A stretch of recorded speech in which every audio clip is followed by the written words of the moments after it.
Hello mga kakusina, kumusta po kayo? Welcome back to my YouTube channel. Sa video ito ay magluluto ako ng lohon vegetarian dish. Authentic Chinese dish. Tara na!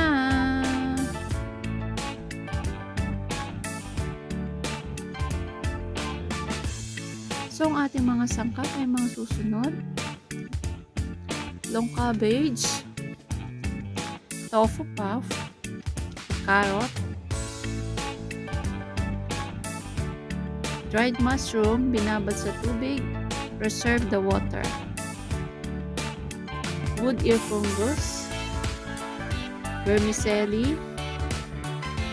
black moss,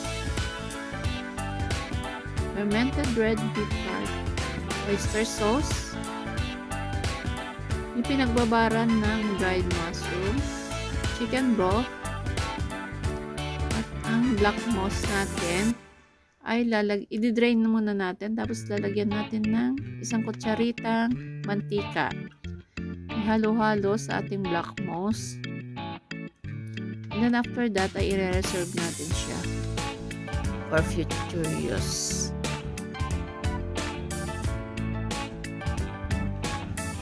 So simulan na natin ang pagluluto. Napakadali lang siya. I-boil lang natin lahat ng mga sangkap maliban sa mga sauce, lalagay sa sauce. So i-boil lang natin ng around 2 to 3 minutes yung ating mga sangkap. Unahin natin ang ating long cabbage.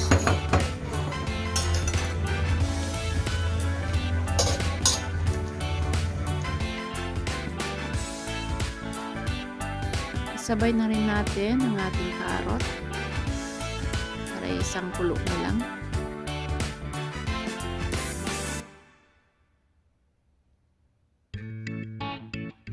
Yan ang aking boss.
Isunod naman natin ipakulo ang ating dried mushroom. Sabay na rin natin ang ating tofu puff.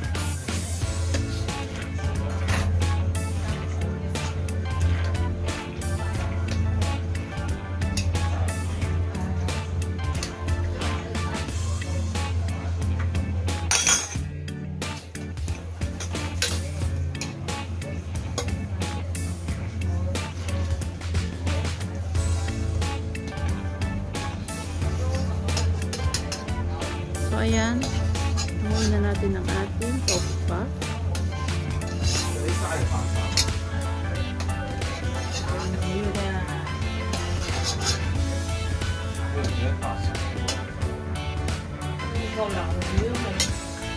Pigain para mawala yung water na absorb.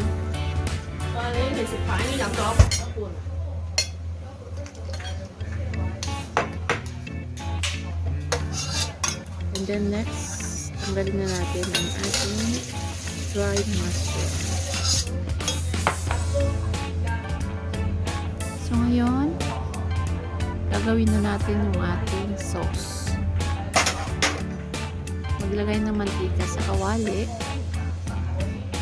Tapos ay igisa ang luya.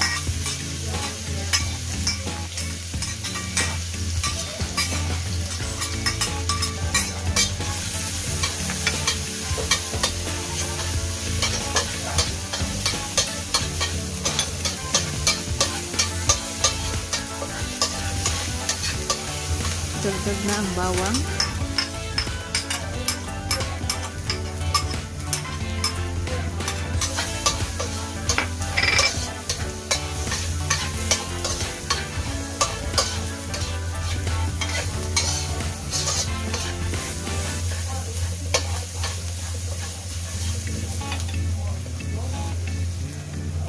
Pagkatapos ay ilagay na ang ating fermented red beancurd.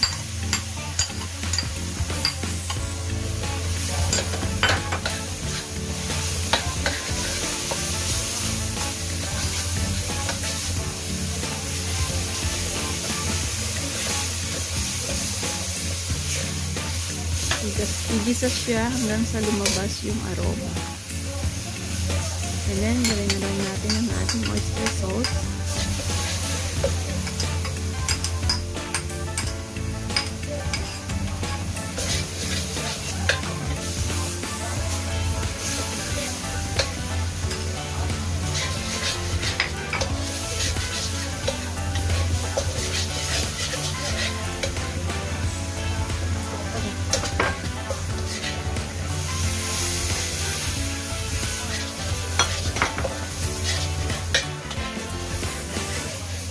Then, ilagay na natin ang chicken broth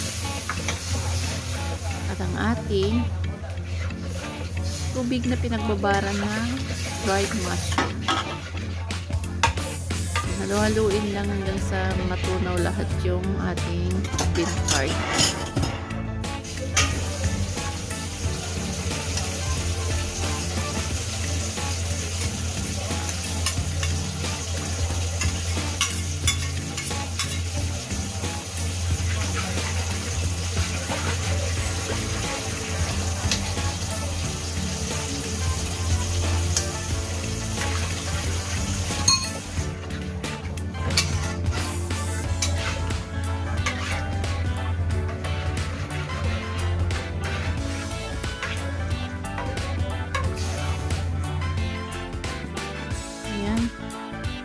Bago ilagay yung mga gulay, dapat tikman nyo muna kung tama lang yung alat ng ating sauce. Kung masyadong maalat, bawasan nyo yung sauce, saka nyo ilagay yung inyong vegetables. So, inuna natin ilagay yung ating wood ear kasi hindi natin pinakuluan yan.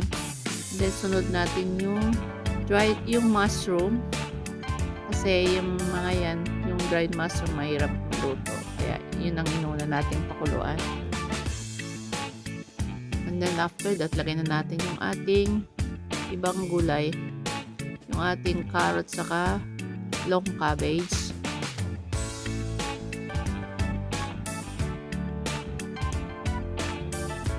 And after a while, lagay na natin yung ating tofu puff.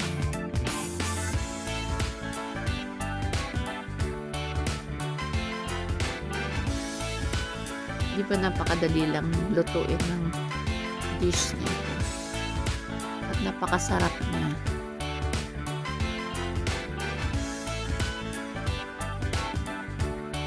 Since luto naman na yung ating cabbage saka yung tofu puff at carrot, pwede natin ilagay yung ating vermicelli.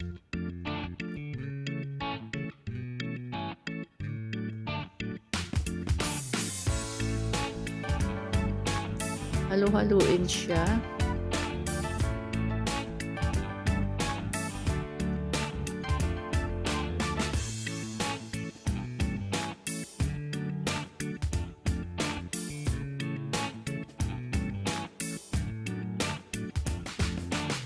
Ayan, isunod na natin ang ating black moss.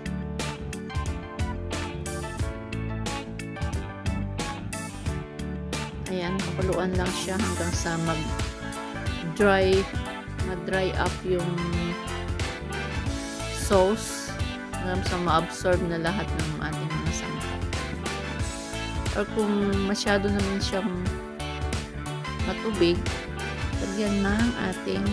lagyan lang ng konting cornstarch na dinisolve sa tubig.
So since na medyo matubig pa, maglalagay ako ng cornstarch na tinunaw sa tubig.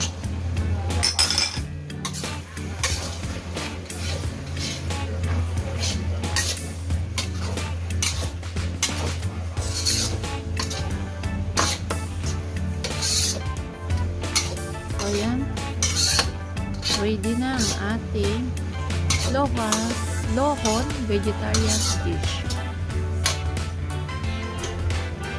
Isa itong authentic Chinese dish, napakadaling gawin at napakasarap and healthy, napaka-healthy niya.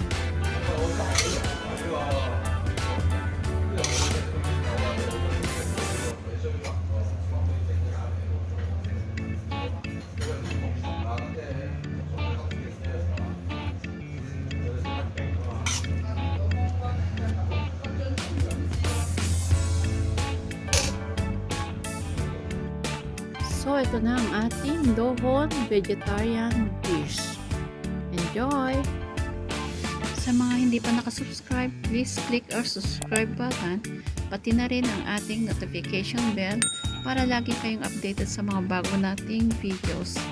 Thanks for watching!